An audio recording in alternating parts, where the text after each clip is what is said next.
Eu sou Ana Gisele, tenho 33 anos, sou do município em divisa de Minas com Bahia, sou de uma cidade chamada Cândido Sales. A minha mãe é a Gisélia Pereira do Vale e o meu pai, ele sempre foi um pai ausente, nos abandonou para morar com outra família. Eu sempre tive uma infância na medida do possível. Quando meu pai abandonou a minha mãe acabou criando a gente sozinho. E desde pequena eu sempre tive essas histórias, né? E essas histórias acabam marcando as nossas vidas. Eu fui criada pelo meu avô, com a minha avó, e a nossa infância não foi fácil. E a minha mãe, naquela época, né, mesmo tendo a profissão de professora, nós crescemos na feira, né? Como ambulante, vendedoras ambulantes. E eu me recordo assim de situações vivenciadas mesmo no frio, onde nós percorríamos vários quilômetros para ir para outro município vender, porque esse era o sustento da nossa casa, né? E eu cresci assim desde muito cedo, né, trabalhando desta forma. E eu sou prova viva que a educação ela muda a vida das pessoas. E eu estudei em uma escola adventista. A minha mãe, mesmo com toda a dificuldade, ela conseguiu pagar para nós conseguíamos meia bolsa. E foi uma educação boa, né? Eu sempre gostei de estudar. E eu tinha certeza que eu era uma pessoa diferente. Eu sempre fui uma líder nata, né? Eu sempre gostei de tomar a frente das coisas. Eu sempre quis ser professora porque eu tinha referências, né, na infância de professoras. E a minha mãe sempre incentivou, talvez pelo fato dela não ter tido a oportunidade que eu tenho hoje, de ter feito uma faculdade, de estar hoje, ter um nível universitário. E é difícil falar porque nós tivemos uma infância muito difícil, passamos por várias dificuldades. Eu lembro que a minha avó era que fazia os meus vestidos com alguns retalhos de pano que ela comprava para vender, porque nós não tínhamos roupa. E o meu irmão também sofreu. E o meu pai sumiu. Ele conheceu outra mulher e foi viver com essa mulher. E a minha mãe, ela acabou criando a gente sozinha mesmo. A minha referência de vida sempre foi o meu avô, pela estrutura de pai que ele sempre teve, né? Ele sempre esteve presente e ele sempre nos orientou o que é certo, o que não deveria ser. E eu sempre quis estudar, porque eu achava que a educação ela mudaria a minha história, como ela transformou a minha história. Mas eu sempre sofri muito preconceito. Eu sempre me sentia incapaz, às vezes por alguns comentários. E esses comentários marcam a vida da gente de alguma forma. Que eu não era capaz de conseguir. E eu lembro que uma frase que me marcou durante toda essa trajetória foi a seguinte, que o índice de rejeição por meu nome era altíssimo. Eu ouvi isso de uma pessoa que na época era líder, e eu sonhava muito em estudar. Foi quando eu fui estudar em Caetité, que era uma cidade vizinha do município, né? Eu percorria cerca de 3 horas para fazer a minha faculdade. E eu terminei a faculdade e queria muito trabalhar, queria dar aula, queria conseguir ganhar mais, queria produzir, passar todo aquele conhecimento, toda aquela euforia. Mas uma cidade pequena, e a política, infelizmente, predominava. E eu ouvi essa frase, e essa frase me marcou muito. E foi quando eu decidi vir de lá, do interior para São Paulo, né? Eu estou aqui há 8 anos e também passei por muitas situações difíceis. E eu decidi estudar. Eu disse que a minha vida teria que mudar de alguma forma, como ela mudou. E eu tenho um orgulho hoje de dizer que eu superei todas as diversidades, né? Eu, nordestina, filha de uma professora, cresci em cima de um caminhão indo para a feira e hoje estou rumo a um mestrado. Então isso para mim é uma superação muito grande, muito grande. E hoje eu vejo assim, o quanto a trajetória de vida, a educação, ela muda a vida das pessoas, todo aprendizado. E por onde eu passo, eu conto a minha história de vida hoje com orgulho, que eu consegui superar todas essas dificuldades. E quando eu fui selecionada para o GDE, eu estava amamentando e eu lembro do dia em que eu fui selecionada para este processo seletivo. Eu fui primeiro processo de seleção e eu amamentava. E o e-mail chegou por volta à tarde e eu não consegui ver o e-mail. Uma amiga que se inscreveu comigo, ela conseguiu ver e ela me ligou de lá. E eu lembro que eu estava lá na universidade amamentando a minha filha. E eu falava assim, como eu consegui chegar aqui? Então, a mudança do gênero e diversidade da escola não aconteceu só na vida das pessoas que relataram as suas experiências. Ela aconteceu dentro de mim, porque foi um processo de superação. Eu descobri que eu era capaz, que eu estava em uma universidade contribuindo com a minha história para a formação das pessoas. E as histórias de vida, os relatos das vidas das pessoas contribuíram mais ainda e me incentivaram. E eu fico muito perplexa em falar, porque foi uma mudança muito radical. Logo em seguida eu me inscrevi em outro curso e consegui finalizar minha terceira pós-graduação pela Unifesp. E os relatos de experiências daquelas pessoas trabalharam com o meu interior. Porque eu vi que a mudança também poderia acontecer dentro de mim. Eu não me considerava uma pessoa preconceituosa, mas algumas coisas mudaram sim.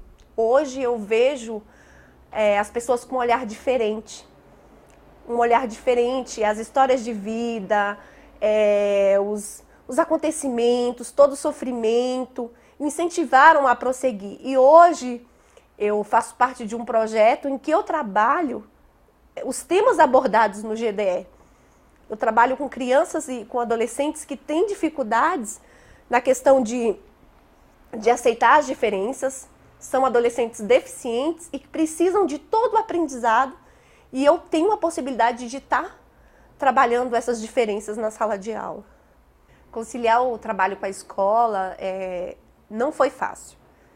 Nós acordávamos muito cedo, as feiras ocorriam sempre aos sábados, aos domingos e às segundas-feiras.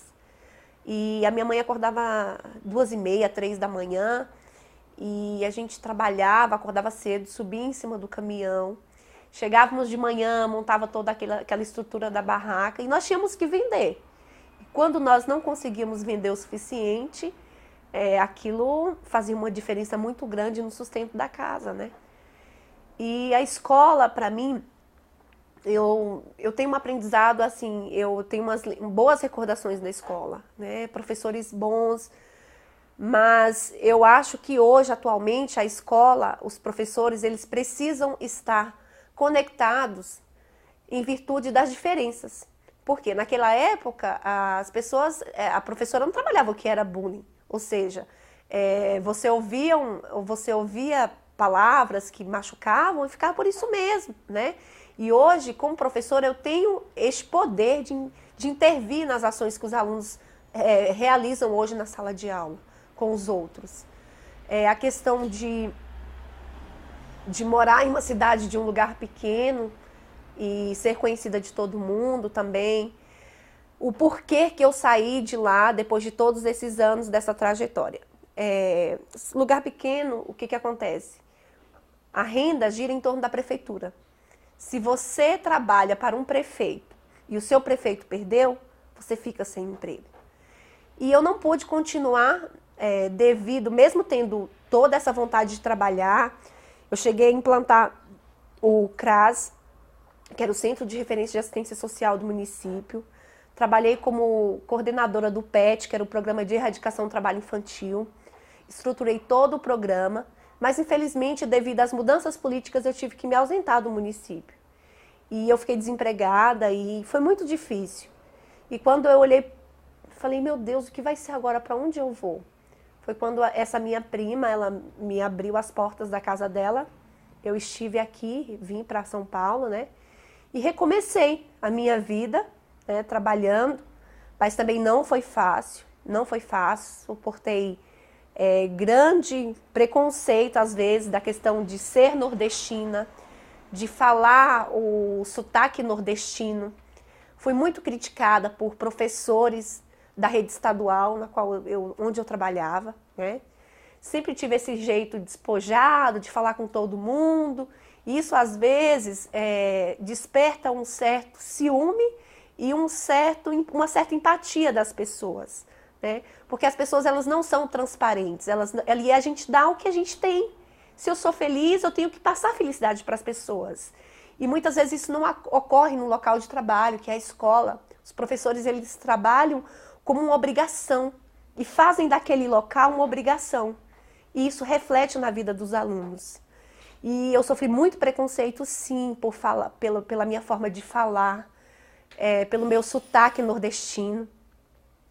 E hoje eu posso dizer que eu consegui superar tudo isso. O preconceito existe em todo lugar, existe em todas as formas, mas o nordestino, ele é discriminado. Pela vestimenta, pela fala, o sotaque. E eu ouvi também de uma diretora que as mães estão reclamando do seu sotaque, os meninos estão te imitando. E isso também me marcou, porque eu falei, nossa, de que forma eu estou influenciando os alunos a falarem de sotaque? Eu acho que devido à forma de falar, de agir, de brincar. Mas teve uma mãe que reclamou. Então, assim, eu senti de uma forma preconceituosa, né? Sou uma profissional da área, trabalhei muitos anos nessa escola, inclusive cheguei a morar na escola, fui caseira da escola, por não ter condições de pagar um aluguel, eu me sujeitei a morar na escola. E lá eu morei por 7 anos e vivenciei toda a trajetória de uma escola, desde os bastidores até a sala de aula. Então, eu sofri preconceito, sim, por parte dos colegas que também questionavam a questão do sotaque. Em algumas entrevistas de emprego também, as pessoas perguntavam, mas você é nordestina? Então, o nordestino sempre foi taxado como o burro, a pessoa que não era capaz.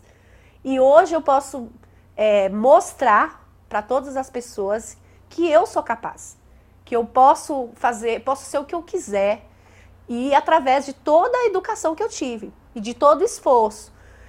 Eu lembro quando eu comecei a estudar, fazer a minha primeira pós-graduação, eu levava minha filha para a sala de aula e estava amamentando e ela assistia às aulas. E às vezes as pessoas questionavam comigo, mas você é louca, você é uma mãe ausente, você faz isso, faz aquilo.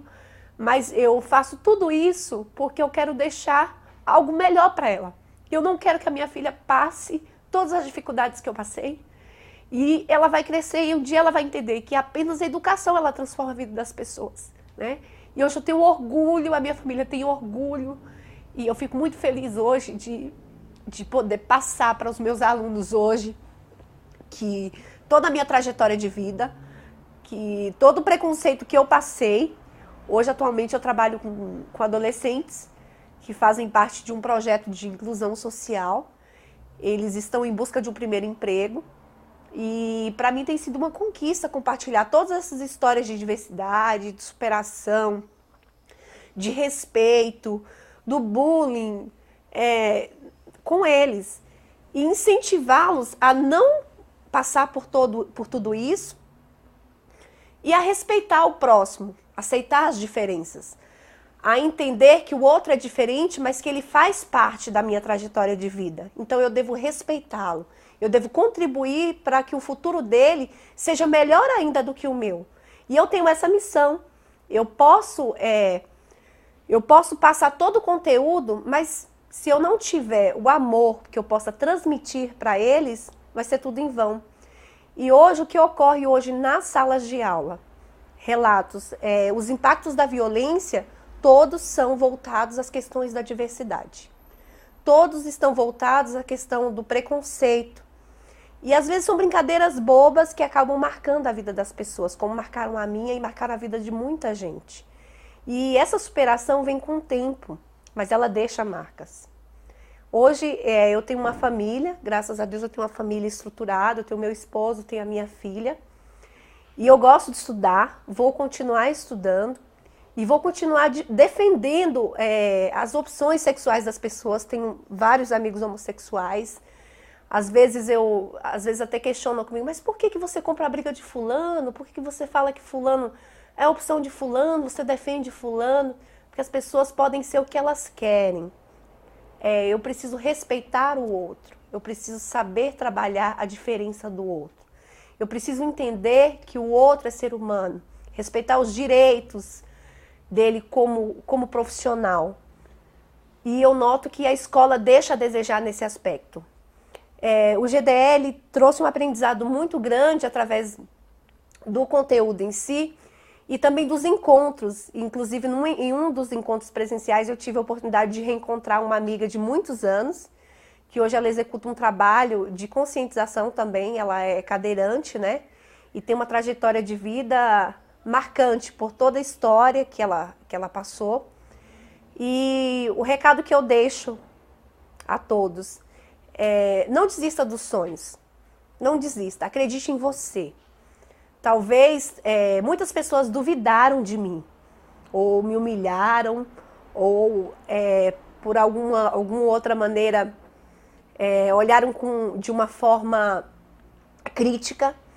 Eu não era nada e eu consegui tudo. Eu comecei a trabalhar, quando eu vim para São Paulo, eu trabalhei em uma ONG. E nessa ONG eu escrevi os projetos sociais. Essa ONG hoje ela não existe mais. E logo em seguida eu comecei no estado como professora eventual. E depois eu fui para as oficinas pedagógicas. Consegui 3 aulas apenas na oficina pedagógica. Em uma fase bem difícil de adaptação, mudança de um estado para outro. Eu tinha a minha casa, morava com a minha mãe, vim morar com a minha prima. Toda uma história, casa dos outros, acaba interferindo no espaço que era dela, na casa que era dela. E eu comecei a trabalhar na rede estadual. E tinha uma diretora, né, muito bondosamente, ela me fez o convite. Se eu não queria, tinha uma vaga de caseira na escola, se eu não queria morar na escola e trabalhar na escola. E em virtude do aluguel, né, porque de alguma forma eu teria que pagar o aluguel, eu aceitei a condição de estar morando na escola. Morei na escola por 4 anos e trabalhava também nessa escola. Eu noto que o preconceito também gerava entre partes. Ela é a caseira da escola e também é a professora da escola. E através disso, eu via também, assim, até os próprios alunos. Professora, a senhora mora aqui também? Ou seja, você mora na escola também? E foi muito bom, foi um processo de aprendizagem muito bom. Eu acabei aprendendo a conviver melhor com a comunidade, né? Me dei super bem com a comunidade. E eu tive que sair devido a uma legislação que saiu, que a categoria O não poderia mais ocupar os espaços públicos. E quando eu saí daquela casa, foi assim um choque, porque eu falei, nossa, o que eu vou fazer agora? E nós fomos, eu já estava morando com meu marido, né? E nós tivemos que sair da casa. E quando eu saí da casa, eu lembro que uma coisa que me marcou assim, eu tirando aquelas coisas da casa para mudar, e eu falava assim, meu Deus, para onde eu vou? O que vai ser de mim agora? E tinha uma carroceira que ela sempre pregava os materiais recicláveis da escola. E eu preocupada, né, porque não daria para levar muita coisa, o apartamento era pequeno, como eu iria pagar aluguel, como que ficaria. E essa mulher, ela me deu assim um aprendizado de vida, porque ela é carroceira e ela só tinha um cachorro e a carroça. E eu sempre ajudei ela, separava os papelões para que ela pegasse. E ela me viu chorando e ela falou assim, por que a senhora está chorando? E eu disse para ela assim, eu não sei o que vai ser da minha vida agora. E ela falou assim, moça, a gente não precisa de muito para viver. Eu tenho muito pouco. E eu tô viva e eu preciso estar viva. E aquilo foi um aprendizado muito grande, porque ali eu consegui entender que eu não precisava de mais nada, que eu já tinha tudo, eu tinha a vida, que era o maior presente. E coisas materiais ficaram para trás. Foi muito difícil, às vezes as pessoas falam assim, nossa, mas a sua casa tinha uma mesa grande, tinha isso, tinha aquilo. E foi um processo que eu perdi tudo. E logo em seguida, quando eu mudei para casa, eu descobri que eu estava grávida de 4 meses. Foi uma gravidez muito difícil, uma gravidez de risco. Eu tentei me matar. Amor. Eu confesso que um dia eu pensei em me matar, porque eu não sabia como é que eu ia fazer. Sabia como que eu ia criar uma criança daquele jeito. Porque eu só vomitava e chorava, só vomitava e chorava. E desmaiava, eu não fazia outra coisa. E eu não tive aquele apoio de uma mãe do lado, de alguém para me orientar. Olha, vai ser assim, você vai ser mãe, você tem que fazer assim. Então eu tive que aprender tudo na raça. E foi uma transição muito difícil da minha vida. Uma gravidez muito difícil mesmo. E eu não conseguia mais trabalhar, não conseguia comer. E sozinha, não tinha família aqui próximo, só eu e meu marido mesmo. Quando a minha filha nasceu, eu disse pra mim mesma que ela não passaria nada daquilo que eu passei. Foi uma promessa que eu fiz. Que eu ia fazer mover céus e terras. Mas a minha filha não passaria metade das dificuldades que eu passei. E quando ela nasceu, que eu ouvi o primeiro choro dela, eu disse pra mim que eu teria que ter força para lutar e para seguir em frente. E foi um processo de transição muito difícil na nossa vida. Eu não sabia como que era ser mãe. Eu lembro que o primeiro banho que eu dei na minha filha, eu medi 4 copos de água, porque eu não sabia dar banho em uma criança. Eu não sabia como eu ia dar banho em uma criança. E eu peguei os copos de água e coloquei 4 copos de água numa banheira e eu fui tentar dar banho nela. Eu fui para um curso também de como cuidar das primeiras mães de primeira viagem. Eu deixei a boneca cair. Eu não sabia como dar banho, como segurar. E eu falava, meu Deus, como que eu vou ser mãe? E foi uma transformação, assim, por completo na minha vida.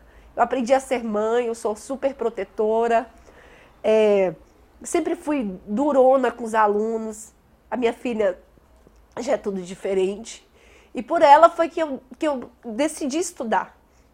Mesmo as pessoas não entendendo, algumas críticas surgem, né, que eu abandono a casa, que eu deixo as coisas de lado, que eu abandono meu marido, que eu abandono a minha filha, que eu fico vários sábados fora de casa.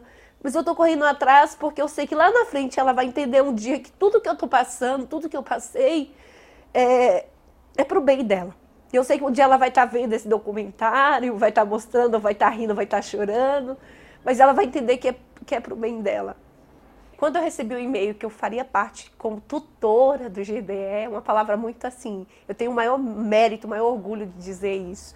Quando alguém fala assim, quais as suas experiências profissionais? Eu falo, fui tutora do GDE, eu falo com prazer, porque foi um marco mesmo na minha vida profissional, eu tenho como isso. Não só de aprendizado, de marco por isso fazer parte de uma universidade federal, mas pelo aprendizado, pelos amigos que eu conquistei, pelos relatos de experiências dos alunos. Eu lembro de um relato de um aluno e ele contava a questão do preconceito, ele como homossexual, as dificuldades que ele passou para se aceitar, para que a família aceitasse também. Então, assim, teve muitos casos que me marcaram. E hoje eu discuto um dos temas que eu mais gosto de trabalhar na sala de aula, as questões de gênero, de diversidade, de aceitar o ser humano, de saber aceitar as diferenças. E o GDL tem esse marco na minha vida. Eu acho que eu vou carregar assim para o resto da vida todo aprendizado. Eu nasci em uma família evangélica, né? Faço parte de uma igreja evangélica, mas respeito todas as diferenças. Aprendi a respeitar e a conviver com as pessoas, aceitar as diferenças, seja ela católica, espírita, os homossexuais, lésbicos. Tenho amigas assim maravilhosas que são amigas de verdade, que têm outra opção também sexual e respeito. E a questão da religiosidade, ela precisa ser respeitada acima de tudo. Eu preciso respeitar a escolha da outra pessoa, assim como ela também respeita a minha. Né? E a intolerância religiosa hoje Tem que acabar com isso. A gente vive em um mundo de diversidade, que as pessoas precisam aprender a conviver uma com as outras.